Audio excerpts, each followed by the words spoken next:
Chapter 4. The Country Boy.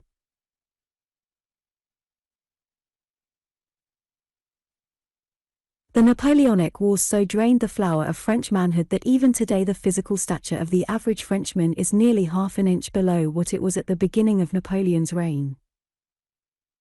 The country in America today is constantly paying a similar tribute to the city in the sacrifice of its best blood, its best brain, the finest physical and mental fiber in the world. This great stream of superb country manhood, which is ever-flowing cityward, is rapidly deteriorated by the softening, emasculating influences of the city, until the superior virility, stamina, and sturdy qualities entirely disappear in 2 or 3 generations of city life. Our city civilization is always in a process of decay, and would, in a few generations, become emasculated and effeminate were it not for the pure, crystal stream of country youth flowing steadily into and purifying the muddy, devitalized stream of city life. It would soon become so foul and degenerate as to threaten the physical and moral health of city dwellers.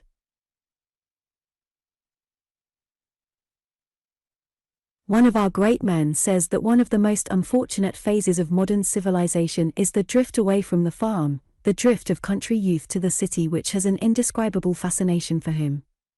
His vivid imagination clothes it with Arabian Nights possibilities and joys. The country seems tame and commonplace after his first dream of the city. To him it is synonymous with opportunity, with power, with pleasure. He cannot rid himself of its fascination until he tastes its emptiness. He cannot know the worth of the country and how to appreciate the glory of its disadvantages and opportunities until he has seen the sham and shallowness of the city.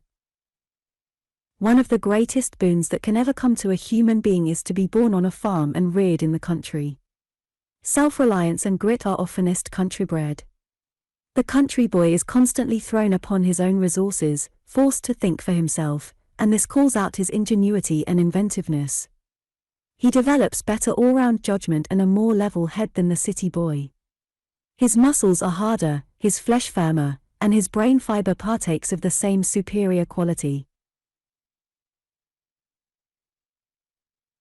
The very granite hills, the mountains, the valleys, the brooks, the miracle of the growing crops are every moment registering their mighty potencies in his constitution, putting iron into his blood and stamina into his character, all of which will help to make him a giant when he comes to compete with the city-bred youth.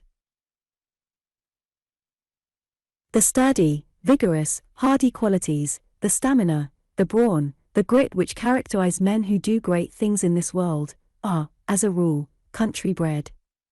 If power is not absorbed from the soil, it certainly comes from very near it. There seems to be a close connection between robust character and the soil, the hills, mountains, and valleys, the pure air and sunshine. There is a very appreciable difference between the physical stamina, the brain vigor, the solidity and the reliability of country-bred men and that of those in the city. The average country-bred youth has a better foundation for success building, has greater courage, more moral stamina. He has not become weakened and softened by the superficial ornamental, decorative influences of city life. And there is a reason for all this. We are largely copies of our environment. We are under the perpetual influence of the suggestion of our surroundings. The city-bred youth sees and hears almost nothing that is natural, aside from the faces and forms of human beings. Nearly everything that confronts him from morning till night is artificial, man-made. He sees hardly anything that God made, that imparts solidity, strength, and power, as do the natural objects in the country. How can a man build up a solid, substantial character when his eyes and ears bring him only sights and sounds of artificial things? A vast sea of business blocks, skyscrapers, and asphalt pavements does not generate character-building material. Just as sculpture was once carried to such an extreme that pillars and beams were often so weakened by the extravagant carvings as to threaten the safety of the structure, so the timber in country boys and girls, when brought to the city, is often overcarved and adorned at the cost of strength, robustness, and vigor. In other words, virility, forcefulness, physical and mental stamina reach their maximum in those who live close to the soil. The moment a man becomes artificial in his living, takes on artificial conditions, he begins to deteriorate, to soften. Much of what we call the best society in our cities is often in an advanced process of decay. The muscles may be a little more delicate but they are softer, the skin may be a little fairer, but it is not so healthy, the thought a little more supple, but less vigorous. The whole tendency of life in big cities is toward deterioration. City people rarely live really normal lives. It is not natural for human beings to live far from the soil. It is Mother Earth and country life that give vitality, stamina, courage and all the qualities which make for manhood and womanhood. What we get from the country is solid, substantial, enduring, reliable. What comes from the artificial conditions of the city is weakening, enervating, softening. The country youth, on the other hand, is in the midst of a perpetual miracle. He cannot open his eyes without seeing a more magnificent painting than a Raphael or a Michelangelo could have created in a lifetime. And this magnificent panorama is changing every instant. There is a miracle going on in every growing blade of grass and flower. Is it not wonderful to watch the chemical processes in nature's laboratory, mixing and flinging out to the world the gorgeous colorings and marvelous perfumes of the rose and wildflower? No city youth was ever in such a marvelous kindergarten, where perpetual creation is going on in such a vast multitude of forms. The city youth has too many things to divert his attention. Such a multiplicity of objects appeals to him that he is often superficial, he lacks depth, his mind is perpetually drawn away from his subject, and he lacks continuity of thought and application. His reading is comparatively superficial. He glances through many papers, magazines and periodicals and gives no real thought to any. His evenings are much more broken up than those of the country boy, who, having very little diversion after supper, can read continuously for an entire evening on one subject. The country boy does not read as many books as the city boy, but, as a rule, he reads them with much better results.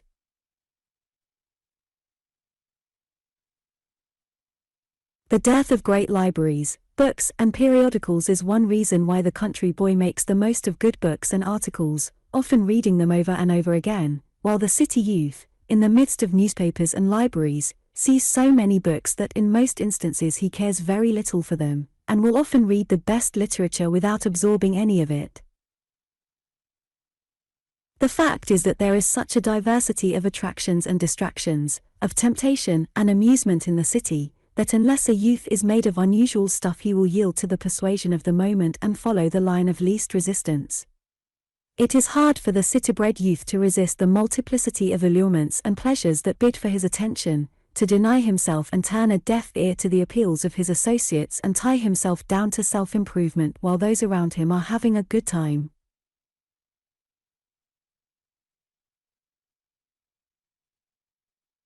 These exciting, diverting, tempting conditions of city life are not conducive to generating the great master purpose, the one unwavering life aim, which we often see so marked in the young man from the country. Nor do city-bred youth store up anything like the reserve power, the cumulative force, the stamina, which are developed in the simple life of the soil. For one thing, the country boy is constantly developing his muscular system. His health is better. He gets more exercise, more time to think and to reflect, hence, he is not so superficial as the city boy. His perceptions are not so quick, he is not so rapid in his movements, his thought action is slower and he does not have as much polish, it is true, but he is better balanced generally. He has been forced to do a great variety of work and this has developed corresponding mental qualities. The drudgery of the farm, the chores which we hated as boys, the rocks which we despised, we have found were the very things which educated us, which developed our power and made us practical. The farm is a great gymnasium, a superb manual training school, nature's kindergarten, constantly calling upon the youth's self-reliance and inventiveness. He must make the implements and toys which he cannot afford to buy or procure. He must run, adjust and repair all sorts of machinery and farm utensils. His ingenuity and inventiveness are constantly exercised. If the wagon or plow breaks down, it must be repaired on the spot, often without the proper tools. This training develops instinctive courage, strong success qualities, and makes him a resourceful man.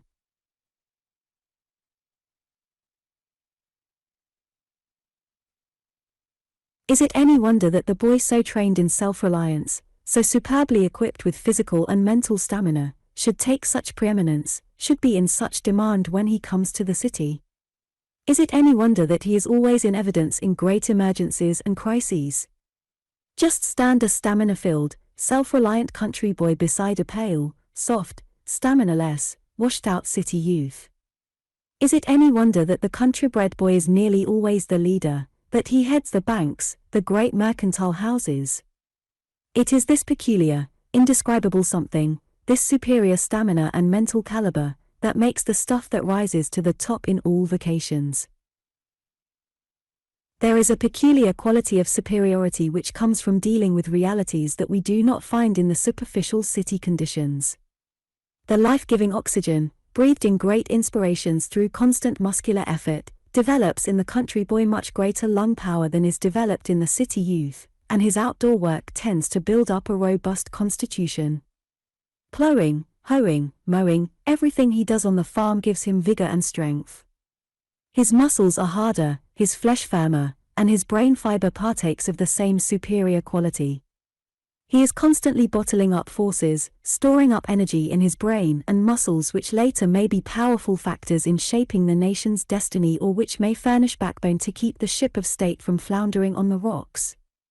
This marvelous reserve power which he stores up in the country will come out in the successful banker, statesman, lawyer, merchant, or businessman. Self-reliance and grit are oftenest country-bred. The country boy is constantly thrown upon his own resources, he is forced to think for himself, and this calls out his ingenuity and makes him self-reliant and strong. It has been found that the use of tools in our manual training schools develops the brain, strengthens the deficient faculties and brings out latent powers. The farm-reared boy is in the best manual training school in the world and is constantly forced to plan things, make things, he is always using tools. This is one of the reasons why he usually develops better all-round judgment and a more level head than the city boy. It is human nature to exaggerate the value of things beyond our reach. People save money for years in order to go to Europe to visit the great art centers and see the famous masterpieces, when they have really never seen the marvelous pictures painted by the divine artist and spread in the landscape, in the sunset, in the glory of flowers and plant life, right at their very doors. What a perpetual inspiration, what marvels of beauty, what miracles of coloring are spread everywhere in nature, confronting us on every hand. We see them almost every day of our lives and they become so common that they make no impression upon us. Think of the difference between what a Ruskin sees in a landscape and the impression conveyed to his brain, and what is seen by the ordinary mind, the ordinary person who has little or no imagination and whose aesthetic faculties have scarcely been developed. We are immersed in a wilderness of mysteries and marvelous beauties.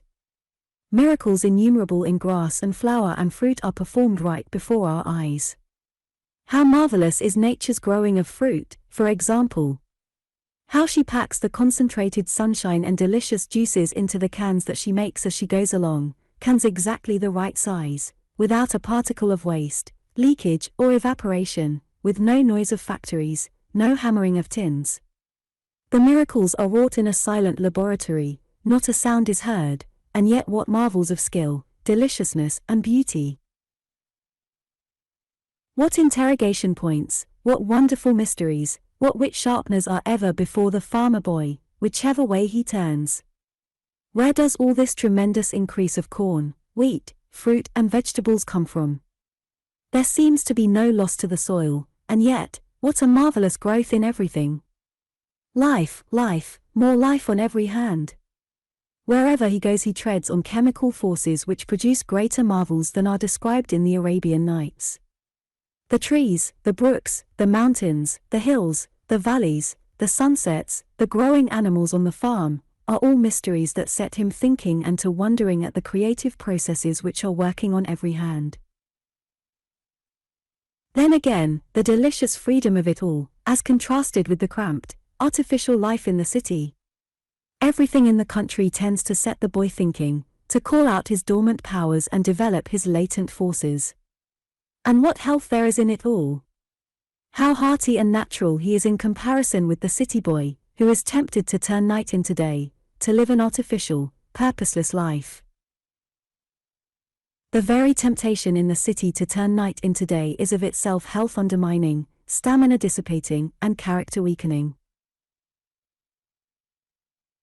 While the city youth is wasting his precious energy capital in late hours, pleasure-seeking, and often dissipation, the country youth is storing up power and vitality. He is being recharged with physical force by natural, refreshing sleep, away from the distracting influence and enervating excitement of city life.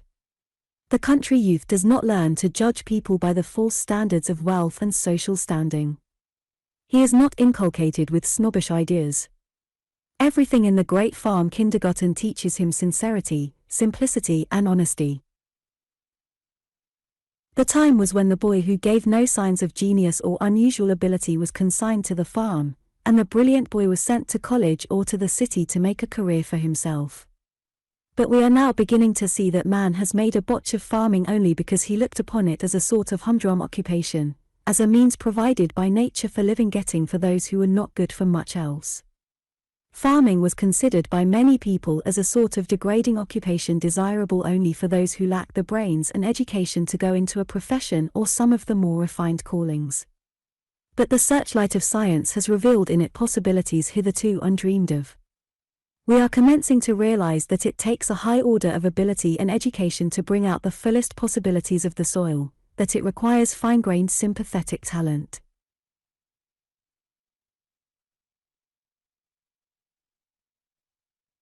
We are now finding that agriculture is as great a science as astronomy, and that ignorant men have been getting an indifferent living from their farms simply because they did not know how to mix brains with the soil. The science of agriculture is fast becoming appreciated and is more and more regarded as a high and noble calling, a dignified profession. Think of what it means to go into partnership with the Creator in bringing out larger, grander products from the soil, to be able to cooperate with that divine creative force, and even to vary the size, the beauty, the perfume of flowers, to enlarge, modify, and change the flavor of fruits and vegetables to our liking. Think what it must mean to be a magician in the whole vegetable kingdom, like Luther Burbank, changing colors, flavors, perfumes, species. Almost anything is possible when one knows enough and has heart and sympathy enough to enter into partnership with the great creative force in nature. Mr. Burbank says that the time will come when man will be able to do almost anything he wishes in the vegetable kingdom, will be able to produce at will any shade or color he wishes, and almost any flavor in any fruit, that the size of all fruits and vegetables and flowers is just a matter of sufficient understanding, and that nature will give us almost anything when we know enough to treat her intelligently, wisely, and sympathetically. The history of most great men shows that there is a disadvantage in having too many advantages. Who can tell what the consequences would have been had Lincoln been born in New York and educated at Harvard? If he had been reared in the midst of great libraries, brought up in an atmosphere of books, of only a small fraction of which he could get even a superficial knowledge, would he have had that insatiable hunger which prompted him to walk 20 miles in order to borrow Blackstone's commentaries and to read 100 pages on the way home?